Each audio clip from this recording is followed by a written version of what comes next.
So, if you want to understand the future of digital real estate, you really have to stop looking at square footage. Right. Because the most valuable real estate in the world right now, it isn't measured in acres or, how many stories a building has.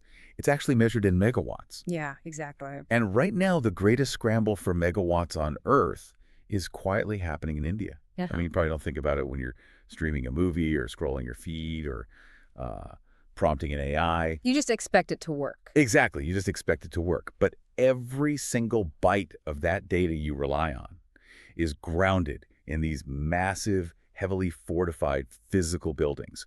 And they're currently at the epicenter of a $100 billion enterprise value opportunity.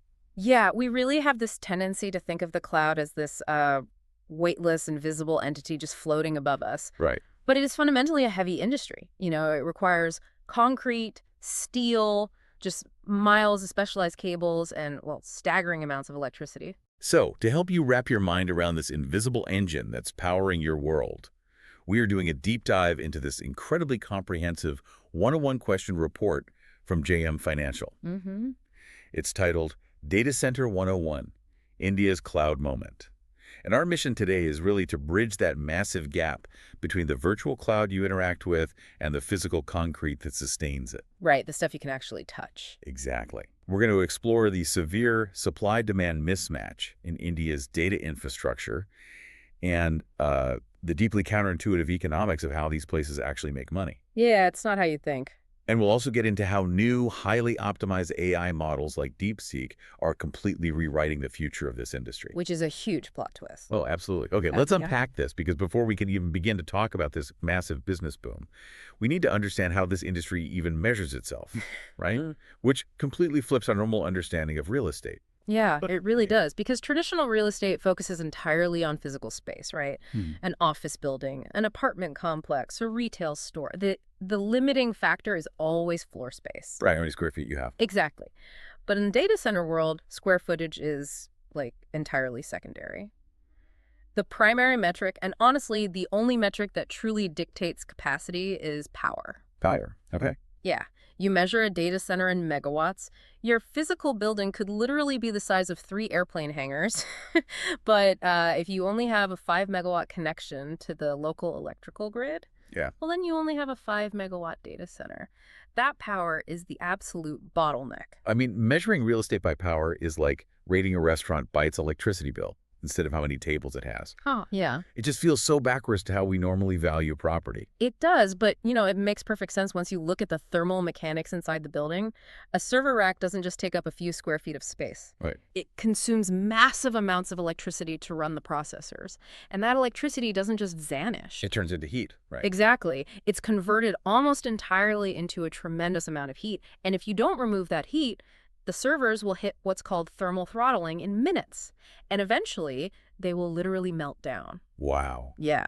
So you need a second massive allocation of power just to run the specialized cooling systems, the industrial scale chillers, the precision HVAC units, or, the liquid cooling pumps. So you're paying to power the brain, and you are paying again to keep the brain from frying. Exactly. Which perfectly sets up what the report calls the density disconnect. Yeah, this is key. Because this is where the statistics for India really start to expose a critical strain on the system.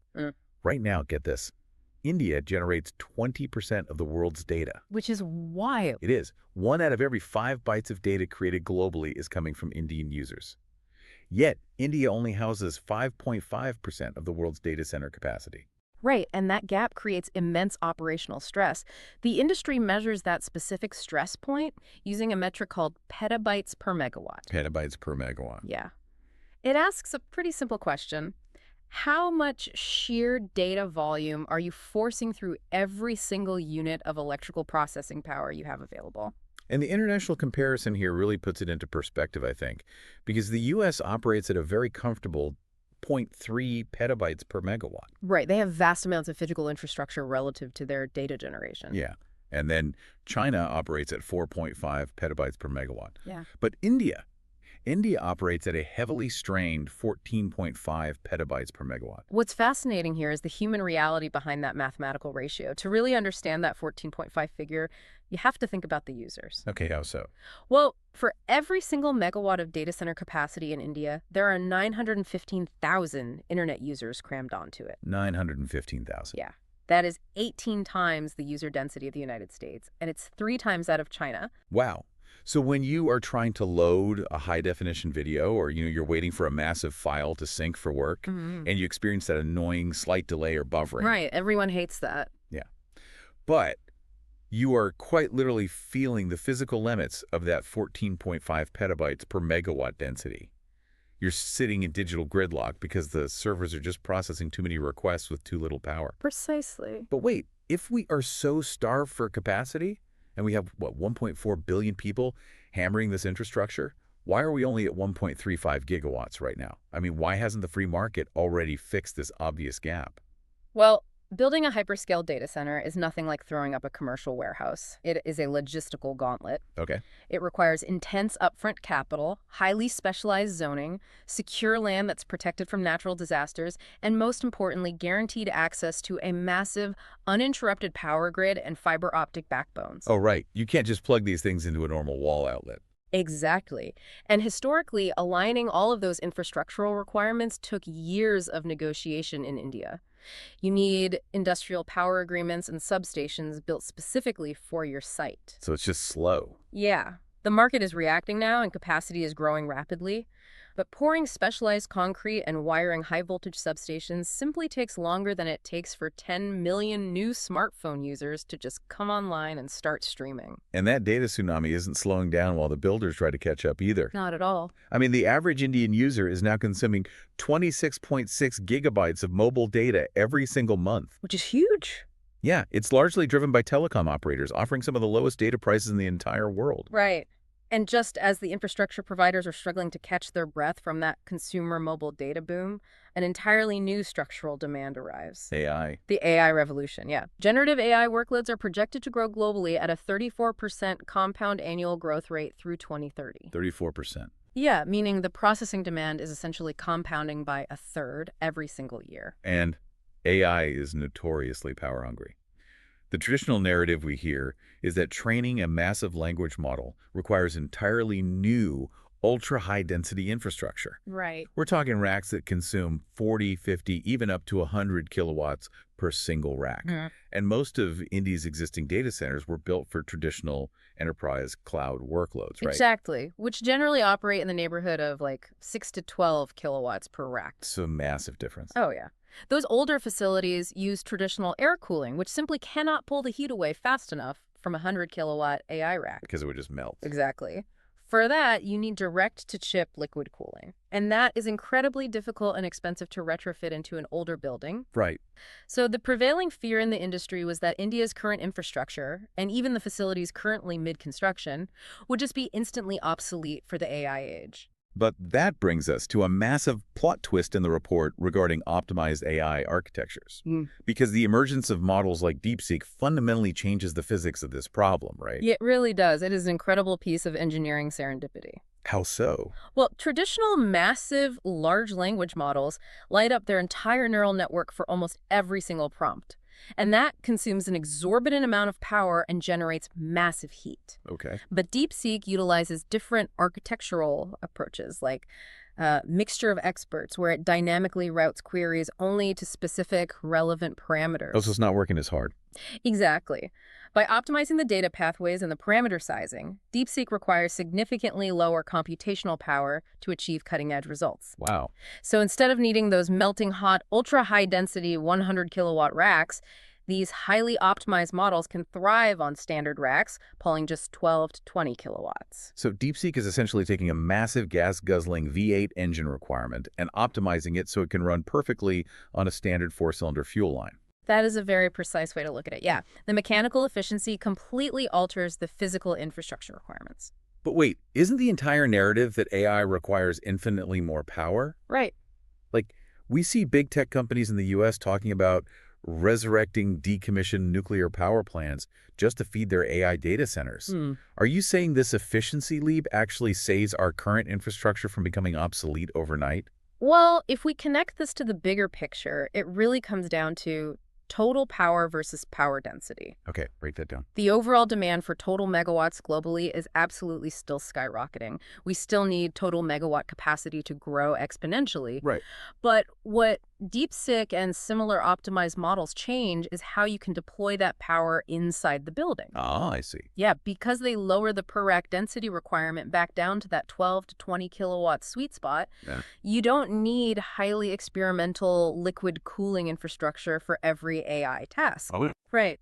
So India's existing air-cooled colocation capacity and the facilities currently being built can suddenly be repurposed to handle global AI workloads with only minor electrical upgrades. making the country instantly competitive. Exactly. It allows them to remain competitive without having to tear down buildings and start from scratch. Here's where it gets really interesting.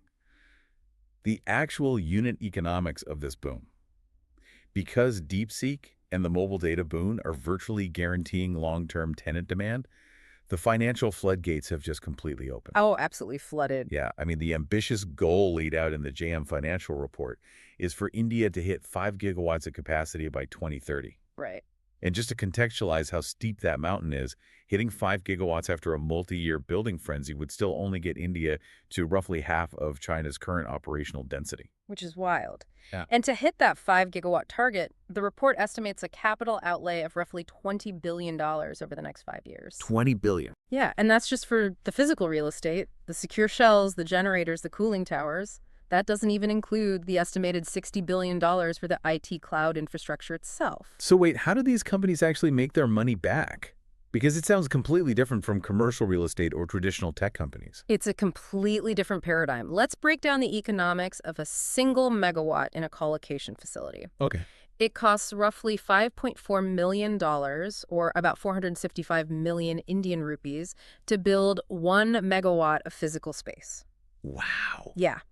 That capital goes into acquiring the secure land, pouring the reinforced concrete shell, installing the massive HVAC cooling systems, setting up redundant electrical routing, and, buying backup diesel generators. Wait, so the operator isn't even paying for the servers inside? Not a single one. Seriously? Yeah, this is the ultimate landlord setup.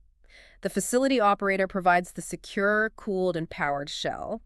The tenants, which are the major global cloud providers, large financial institutions, and tech hyperscalers, they bring their own extremely expensive servers. Wow. They literally roll them onto the floor and plug them into the wall. So this isn't a tech business at all. This is essentially a high-tech hotel for computers where the guests pay the electricity bill and never check out. That is the perfect analogy, and the financials perfectly reflect that dynamic.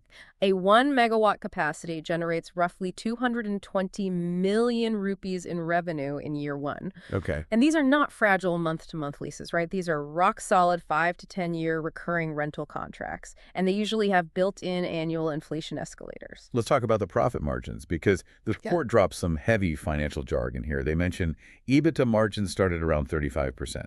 Right. So, to translate that out of finance speak, before you even factor in taxes, depreciation, or the interest on the massive loans taken out to build the place, their core operating profit margin is around 35% right out of the gate. That is massive. It is. And as the building hits steady state utilization, meaning it fills up with tenants, those margins actually scale up to 43%. Wow. Why does it go up? Because the core operating costs, like security guards and facility maintenance, are relatively fixed. And remember how you mentioned the tenants paying their own electricity bill? Right. The utility cost to power those millions of dollars of servers is the single biggest ongoing expense. In this model, that cost is passed straight through to the tenant. Oh, I see. Yeah, the landlord doesn't eat the cost of a spike in power prices. The cloud provider does. It sounds like an absolute gold mine. But we see companies like Reliance planning to invest $20 to $30 billion alone for 3 gigawatts. And with colocation players like NTT, Adani Connex, and Cephei adding another 1.6 gigawatts, Aren't we risking a massive debt-fueled real estate bubble if supply suddenly outpaces this AI demand? Well, whenever you see tens of billions of dollars deployed into real estate this quickly, bubble concerns are completely valid. Right. However, the report argues that the demand profile here is both cyclical and structural. They aren't just building on the speculative hope of future AI tools. They're building for today. Exactly. They are building to relieve that 14.5 petabyte density strain we already have today from people just trying to use their phones. Right, that gridlock. Yes. Furthermore, the barrier to entry naturally throttles speculative overbuilding. You can't just build a 50 megawatt data center on an empty plot of land. You need industrial power grid agreements from the state, which are finite and take years to secure. And the government's role here is crucial too, because to protect and encourage these massive capital investments, they aren't just sitting by. No, not at all. They are actively rewriting the rules of the game to ensure this infrastructure is built domestically. The report highlights a very deliberate carrot-and-stick approach. Yeah, the policy interventions are aggressive and specifically designed to force the issue. Let's start with the carrot. The government launched the India AI mission, backing it with a 10,372 crore rupee budget. Which is substantial. Yeah. And a massive chunk of that funding is dedicated to procuring over 18,000 top-tier GPUs, specifically cutting-edge chips like the NVIDIA H200 and AMD MI300X. Right. And instead of hoarding them, they're making this immense compute power available to eligible domestic startups and academic researchers at a massive 40% discount. They're subsidizing the foundational raw material of the AI age. By democratizing access to compute power, they're stimulating domestic innovation from the ground up. Wow. And that ensures that the next generation of AI tools is built locally, which in turn drives the need for more local data centers. Right, but the stick is arguably even more impactful. Oh, absolutely. The data localization directives. Between mandates from the Reserve Bank of India and the sweeping DPDP Act of 2023, the Digital Personal Data Protection Act, the regulatory landscape has just fundamentally shifted. Yes, it has. These regulations essentially force international companies to store Indian digital payments and sensitive personal data physically inside India. Right. This raises an important question about enforcement and demand. Because if a global payment processor or, say, a social media giant wants to do business with 1.4 billion Indian citizens, they can no longer route that data to a server rack in Virginia or Singapore. Wow, yeah. They must physically lease space in Mumbai, Chennai, or Noida. And that legal mandate guarantees a massive baseline of tenant demand. It completely insulates those multi-billion-dollar capital investments from international flight. It's like India is simultaneously building the digital vault and legislating that everyone has to keep their gold inside it. That is exactly what they're doing. But can sheer cost efficiency and government mandates actually overthrow established global data hubs? I mean, isn't there a risk that global tech giants will just process data elsewhere if the local ecosystem gets too restrictive? Well, that's where India's inherent physical and geographical advantages come into play, and they actually go far beyond government policy. Okay, like what? Even if you strip away the legal mandates, India is organically positioning itself as a highly competitive global hub because of connectivity. Let's look at the actual physical plumbing of the internet. The cables. Right. Satellite internet is fine for remote areas, but 99% of all international data traffic travels through physical fiber optic cables laying at the bottom of the ocean. Wow. Yeah, and they are about the width of a garden hose. By 2030, Mumbai and Chennai combined will boast 24 of these subsea landing cables. 24. And because of India's peninsular geography, it basically acts as a natural physical intercept point between the Middle East, Europe, and Southeast Asia, right? Exactly. That physical location really matters.